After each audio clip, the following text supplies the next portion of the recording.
అదే మాదిరిగా మేము ఇక్కడ మీరు చూస్తే ఒక పక్క తెలుగుదేశం పార్టీ మొట్టమొదటిసారిగా పవన్ కళ్యాణ్ గారు ప్రభుత్వ వ్యతిరేక ఓటు చేలడానికి వీలు లేదు, ఈ రాష్ట్రంలో మళ్ళా ప్రజాస్వామ్యాన్ని గాని ఈ రాష్ట్రాన్ని కాపాడుకోవాల్సిన బాధ్యత ఉందని చెప్పి ముందుకొచ్చి ఈ యొక్క కూటమికి బీజం వేశారు. వారిని మనస్ఫూర్తిగా అభినందిస్తున్నాం.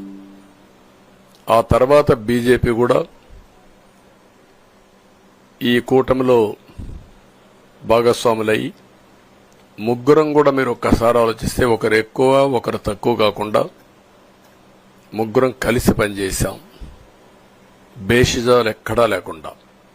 మేము ఏదైతే చెప్పామో ప్రజలు గెలవాలి, రాష్ట్రం నిలబడాలి, దీనికోసం పై స్థాయి నుంచి ఢిల్లీ నుంచి వచ్చినటువంటి బీజేపీ నాయకులు గాని, ప్రధానమంత్రి అమిత్ షా గారు గాని, ఇక్కడుండే పవన్ కళ్యాణ్ గాని, తెలుగుదేశం పార్టీ కేంద్ర నాయకత్వం నుంచి కింది వరకు అందరం కూడా ఒక ట్రూ స్పిరిట్ తో పనిచేశాం.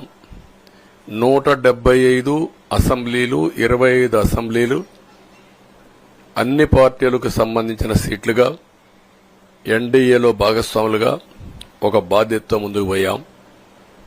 అందుకే ఈ అనూహ్యమైనటువంటి విజయాన్ని సాధించగలిగాం. ఇక్కడి నుంచి బాధ్యత ఉంటుంది. ఆ బాధ్యతని ఏ విధంగా చేయాలనో అవన్నిటి కూడా ప్రణాళికలు తయారు చేసుకుంటాం.